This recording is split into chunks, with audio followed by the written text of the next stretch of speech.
Physique Mastery Podcast. This is Scott Tuzan along with Brian Cron, and today we have a special guest, Marci Nevin, who is a Fit Pro herself and a member of our Physique Mastery Movement group coaching experience. Brian and I feel fortunate enough to not only train fitness enthusiasts, but we also coach a lot of Fit Pros as well. We've had some Fit Pros kind of peek their nose in our community, see what we got going on, sometimes cancel, ask for a refund. Ticks us off a little bit. I gotta say, it does tick us off from time to time. It's okay to poke around, get a feel for what's going on. But we are definitely blessed in our community. We've got some Fit Pros who have been with us for a very long time. And they give us props all the time. And we're learning from them just as much as they're learning from us. So it makes it a real fun experience. Marci, really great to have you here. Why don't you just tell us a little bit about yourself? First off, just kind of your background and like what got you into training, your lifestyle, everything that where you're at right now.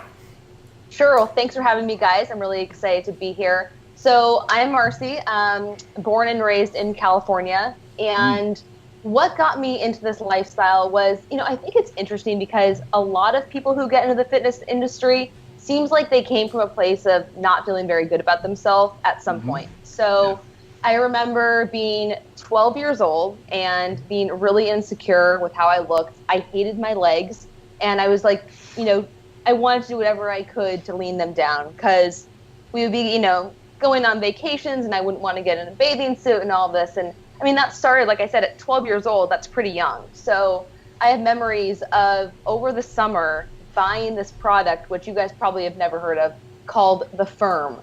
And The Firm was these like little plastic steps that you would use to do, step ups and lunges and squats. And I bought this product and I tried to do it in my parents' living room during the summer, like hoping that it would, change my physique and I would suddenly feel confident and, be able to wear the bathing suit on the beach. And it definitely didn't work. But it sparked something in me, to keep going. And just like we always say, nutrition is kind of what gets you the results. And I was eating everything and, not knowing, I guess, what I was doing. So I was exercising. I played all the sports. I was into soccer and softball and swimming. I did it all, but I still was carrying around this weight. And I was just I don't know, so unhappy, so self-conscious. And so I ended up actually going on Weight Watchers, of all things, when I was a freshman in high school. My mom and I did it together, and that really kind of was like the kickstart to helping me lose weight. And from there, I got really into training. So I probably started lifting, I would say with purpose when I was about 16. And in high school, one of my classes was some sort of athletic training class. And one of the semesters we talked about nutrition and training, and she introduced us to the Body for Life book.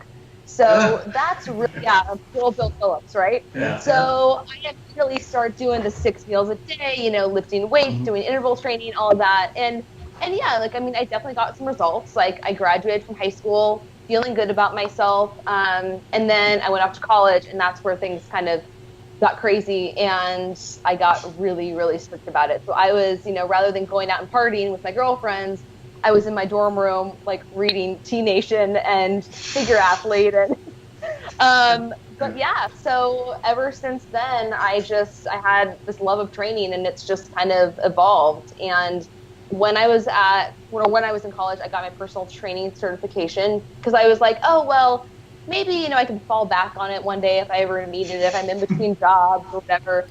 And I graduate from college and I go into outside sales, and it was just a miserable experience. So I quit, and I'm like, well, I got to do something, so I may as well start training people. And gosh, 9 years later, here I am. So I train mostly people in person, and then I have some online clients as well. So that's kind of my background.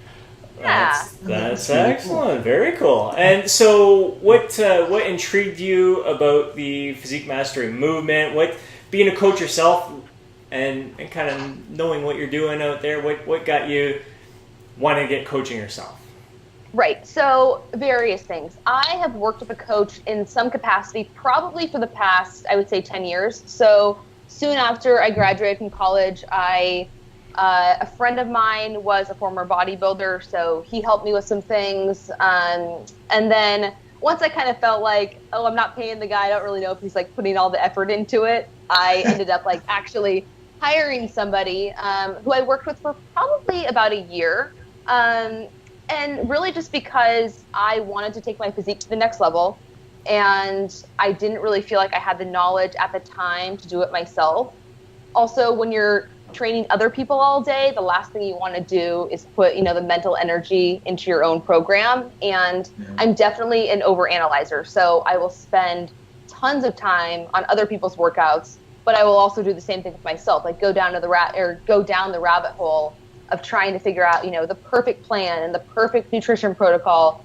And it's just a time and an energy suck. So that was part of it. And then also, I think when you write your own programs, you do the stuff that you enjoy, not necessarily the stuff that is best for you. And that's really going to push you.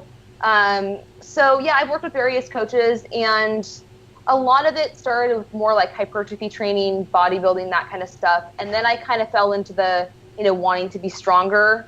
I don't want to call it a trap because it's great, but so I was doing more like heavy strength training at that time, and it did not feel good on my body. I have some health issues that I deal with, and that like really, I guess intense heavy training that's demanding on your central nervous system did not make me feel good. So I'd had these really hard workouts, and this is my own fault where I would probably push the envelope a little too much, and then I would end up feeling like shit the rest of the day. So my body would hurt, I would be fatigued, and it just kind of was this calling to me that like, what I enjoy the most and when I feel the best is when I'm doing more hypertrophy-based training. So I had come across Brian probably a couple years ago, and really liked what he would write, liked just the techniques he would use, all of that. And so when I heard about the opportunity to join this, and then Scott learned more about you, I really liked what I saw, and it felt like the right fit. And so far it has been. I've been really happy. That's excellent. Very, very, very good to hear. I totally agree about getting out of your own head. I think that's one of the benefits for me as a coach, working with another coach, having Brian together. It's if it was just me running this group, I'd probably, a lot of my habits, a lot of the structure that I love and enjoy, I'd be using that. I mean, I've got enough variety there to begin with, but it still would be just from me. It's great when our programming is kind of morphed together, and Brian helps get me out of my own head a lot of the time too. So makes it very exciting when you get programs designed from two coaches. Absolutely, yeah. And then the community aspect is amazing as well. Everyone's really supportive of each other, and I'll say, I've been a part of a lot of different communities, and some of like my best friends right now are from the people, or from, meeting them online through different forums or whatever it may be. So I think there's something really special about that. And we've got an awesome group. This is probably the best, most supportive group that I've been a part of, for sure. Very cool. Yeah, we do have a cool group. They're just very, everyone's normal. Everyone's normal. No one's like whiny. Yeah, there's no negativity. Yeah, very, very supportive. So it's good. All right, so the first topic I want to really start off with here is in regards to muscle building. We had, I think I put up a post towards the end of June asking members, all right, most of you have been cutting for a while. Who's ready to build some muscle? And you were very excited about that, but you had a little bit of nervousness to it as well. What was some of the thought process going through your mind at that time? So let's back up to when I was 12 years old and overweight. I think that will always be in the back of my mind, not wanting to get to that, not wanting to go back to that point where you're like so uncomfortable with yourself. And I know intuitively that like I would never let myself get to that point. Right. But there's a little bit of fear there. Like personally, I like being a little bit on the leaner side. That's just how I feel more comfortable. 100%. But at the same time, you know, when I really started to get serious about my training, my inspiration was figure models, or not figure models, like figure athletes, right? Like I wanted those like big round delts. I wanted the wide back and the, you know, perky glutes. So I think that I've always wanted that physique. But one, I don't really know if I'm like genetically inclined for that. Like I'm a pretty just small boned person. So building muscle for me is really hard. And when I make the attempt to do so, which I have many times, I feel like I end up putting on more body fat than actual muscle. And I'm like, oh, screw it. I'm uncomfortable. Like, might as well diet again. And I haven't like dieted for a really long time. Like I've been, you know, trying to improve my metabolism, you know, whatever you want to call it, for a long time now, but still having a hard time like putting on any appreciable muscle. And I know that if I don't like push the envelope and make, you know, force myself to get a little bit uncomfortable, then I'm always going to be spinning my wheels. So it's time just to make it happen. Yeah, there seemed to be a bit of a sense of relief when Brian and I mentioned, because I think that as soon as we said who's ready for muscle building, there was panic from some people like, whoa, it's summertime. I don't want to get fat in summertime. And so we had to go, whoa, we're talking about muscle building. No one said about getting fat. So that's when we started talking about the gentle surplus, kind of chasing maintenance and using a gentle surplus. So we're not, again, Brian and I are very much like you, where we like to be lean. We feel best when we're lean. And we're at the stage right now where the bulk and cutting is just, forget it. It's done and over with. It's just funny. It's funny that you said that though, and that's like myself too. I was chubby when I was a kid, and like even though you grow up out of that, you know, and you're the furthest thing from fat, that is still playing in the back of your mind. And it's funny how I see that in many of my clients, and again in myself. It's just that it affects your decision making processes, and it's not like you're dysmorphic, but it's just like you just, you know, you never want to go back to feeling fat, you know. So it's so I just want to and I mean I wouldn't call it dysmorphic, but I also think like we're always our own worst critic, right? I see in the mirror and think, oh my gosh, like I've gained all this weight. Like probably the majority of people don't notice. So, you know, that's kind of how I'm trying to approach it. And who doesn't like to eat more? Let's be honest. It is fun. It is fun for sure. But I think we've all been in that trap too before, where you go in a muscle building phase and you're like, especially if you're coming off a hard cutting phase and you're like, food, and you love eating. You're going like crazy. All of a sudden, like, whoa, I gained a little bit too fast. I got to cut now, and that's the worst. You really, when you take a smart approach, that's why Brian and I are encouraging just that gentle surplus, really finding that maintenance and just gently pushing that envelope. You're able to stay in that building phase longer, and then maybe 6 months down the road, you're like, I might have to do a tiny little mini cut, 4 weeks, 6 weeks, get that little bit of fat that I gained off. But it's a slow and steady approach rather than bam and cut. That's not. And really. And like the more advanced you are, like the less, like you don't have to have this huge surplus. Really, it's just slightly over maintenance. I mean, because you know you're not going to be putting on huge amounts of muscle anyway when you're kind of further along in your training career. Like, that's very true. That is very true. Yeah.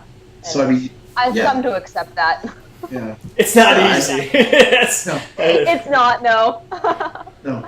So you know, granted, you get a 21-year-old guy with, you know, decent frame, and like you can bulk him up, get him kind of fat, and he can put on, you know, 20 pounds in a year, you know, and probably half of that is being quality gains, and then just diet the rest of that off pretty quick. But those you know, that's not us. No. Well, and it's always one of those like, oh, if I could go back and do it all over again, I would, totally. Right? And I totally would. I mean, in college, I definitely, I wouldn't say I had like a clinical eating disorder, but I definitely had some disordered eating practices. And I talk about this openly, you know, on my Instagram or my Facebook.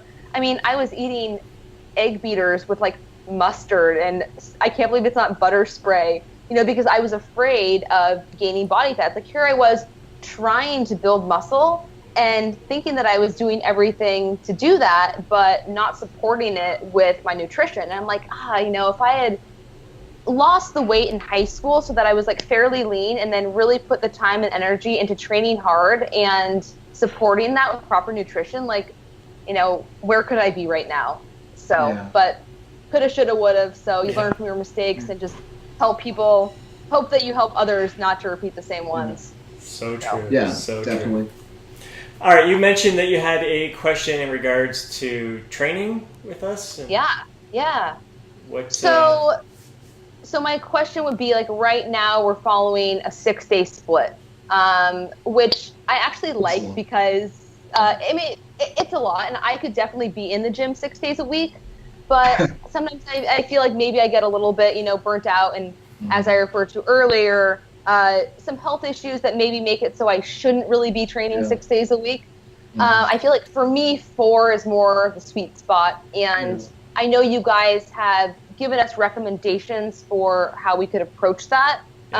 So, you know, you maybe like the 5th and 6th day runs into the 2nd week. But there's just like something about my OCD brain that doesn't work that way. So I was like, you know, could I take out one of the strength days that maybe doesn't apply as much to me and make it a 5-day split, or, you know, something like that. Just tweak it a little bit so that it feels better for me and my body. Yeah, it's definitely.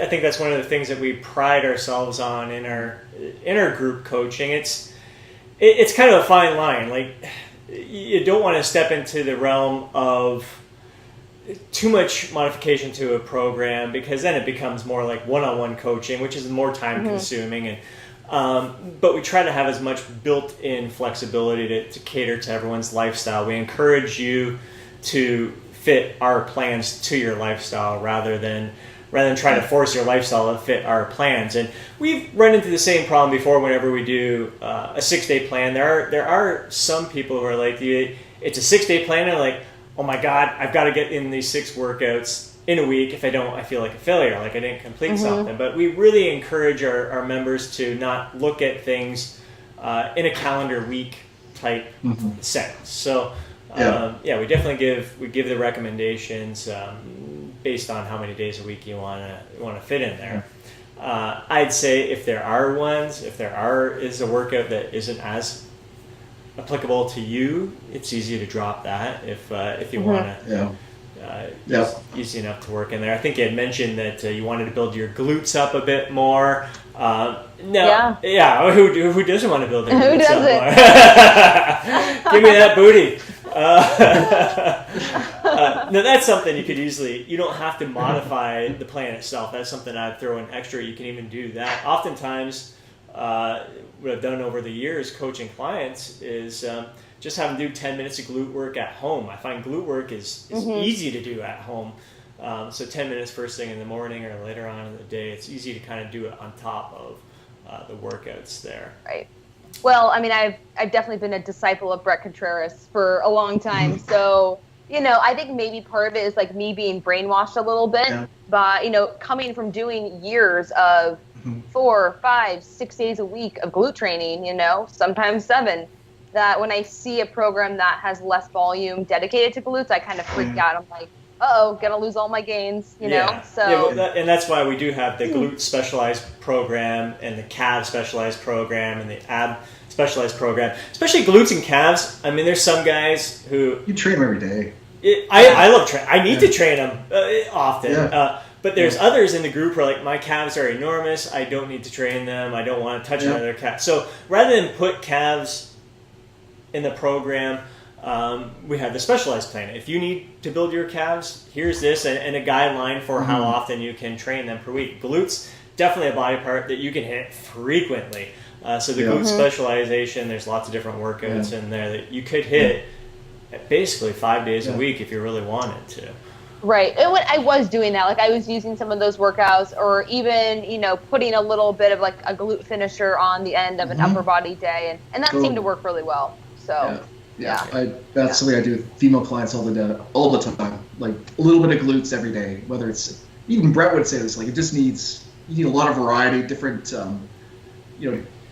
different parts of the strength curve. And you don't need like hours a day. Just like 10 minutes a day from a variety of angles. Right. Yeah. And that's something that Brett would, I guess suggest to us was if you want, 10 minutes of free time at the end just to kind of hit like whatever you wanted. So that makes sense. And I think that you have to like meet the client where they are for the most part, So you can't just say like this is the only way to do it because then, they may not do it at all. And I really appreciate the coaches that they can kind of like cater to what the client wants, but what the client needs as well. Yeah, absolutely. It's there in a group setting. It is. I mean, we have a lot of members who love to be in the gym 6 days a week, 5-6 days a week. The more often, the better. It just feels right to them, and they have the time. And then others who are there 4 days a week. I'd say for the most part, we try to look at a 4-day foundation as we did the previous few months there. We had a nice 4-day split, and for those who enjoyed doing 6 days a week, you would continue cycling through that workouts. There were some workouts that would be repeated in a week. So I think for the most part, that's usually where we try to lean towards. I think we had a 3-day plan at one point too, and again, same type of thing. You just rotate through that. So it's just been the past couple of months. This is the start of the 2 months, our second month, where it's a 6-day plan. Where that's where you kind of run into. You can tell there's some people who feel, I feel like I'm missing out if I'm not doing the whole thing. So definitely, we can make some slight little modifications there to drop something or morph things in together as well. Kind of combine workouts to I was thinking that because I feel like the only thing I would drop would maybe be the day 3, which is the strength-based arm day, I guess. Yeah. Well, and the other thing I was dealing with that, like still am kind of dealing with that thumb issue. So like some of those movements were a little bit aggravating to my thumb. I'm like, maybe I'll just drop this for now. Yeah, because there's already another arm day in there, and the arms are getting hit on the chest and back days too. So definitely ways you can modify it. Like we try to work at enough frequency that when people have to drop a day or skip a day or whatever, things get backed up, and, that it doesn't go beyond like the adaptation curve. Like if you set it up so each body part is trained once per week, and then people start missing days, then all of a sudden that's just too long between stimulation. But when you have the frequency, like different hits on different days, then you can afford to have like miss a day here, miss a day there. Exactly. And things will kind of the world will turn. So that makes sense. Absolutely. All right, and last thing I wanted to touch on here, mention that you're a Fit Pro and you do have a great Instagram account. I've been paying attention to, you've had some great exercise videos up there, and your technique has been phenomenal, which has me thinking, like, what have we had any kind of influence on you in regards to training technique, mind-muscle connection, just improving the overall quality of the exercises that you're performing? Absolutely, and I think that's what I love most about like bodybuilding, hypertrophy type training is that mind-muscle connection and really like feeling the muscle work, So having to check the ego at the door a little bit, lighten up the weight, but taking, the muscle through a full range of motion, like stretching, squeezing, all of that. Like it's really kind of an art form, I would say, and it's like meditative, I guess, and that's what I love about it. It really is. So. Scott, you made a comment on one of like the member podcasts when you were talking about the upcoming month. And you're like, sometimes like the strength work, like you need it in there to sleep at night. Like it just kind of makes you feel good that you're like hitting the muscle hard or, heavy, I should say. And I definitely agree with that. But I love training for hypertrophy and finding like ways to tweak the exercise to make it more suitable for you. Because we're all built differently, right? So you could say, hey, do it this way. And I'm like, I don't really feel it. But just the slightest tweak, slight pause at the top or a longer stretch, can really like be a game changer. So the other thing I like about these programs is there are some intensity techniques that I've never used before, which have been really fun. So the mechanical advantage sets or like the really high reps. Oh my God. And those like the 30 rep sets, things like that. Like I would never, unless it was like a dumbbell glute bridge, like I would never program 30 reps for myself of anything, especially like leg extensions, which, So that's been really cool, just like getting out of my comfort zone and learning, new techniques for sure. Very cool. That's cool. I love it, man. It's been so great to get to know you and get to know you better here. This is fantastic. You've been a fantastic member in our community. Really great to meet you in there and connect with you there. But even better to kind of get this face-to-face time and feel your energy, because it's one thing to hear in written posts and I see your videos, but to feel your energy, it's definitely the right kind of person you're the type of person that we definitely love having in our group. Absolutely. Positive. Thank you. And I just have to thank you guys for all the effort that you put into the program, the community, all of that. I mean, you guys go above and beyond, and it's probably, by far the most value that I've ever seen being given in a group training or setting, so to speak. So I really appreciate that. It's been a lot of fun. That's all Scott. Oh, well, yeah. We appreciate that. We do appreciate it. That's definitely our goal, to over deliver and just, we love being in it. We wanted to create a community of people that we want to be around, we want to interact with and engage with, and we feel like we want to give. And it's been a great experience. Coming up on a year right now in September. So it's been a blast. Love it. Going strong, and we have some setting the bar. We're raising the bar higher and higher all the time. So really excited for this. We'll be sure to link down below. We'll hook people up with a link to your Instagram account and have them get to know you a bit better as well. And once again, thanks for joining us, everyone. Thanks for watching this show. Hope you got some value from it, and we'll catch you next time. Thanks, guys.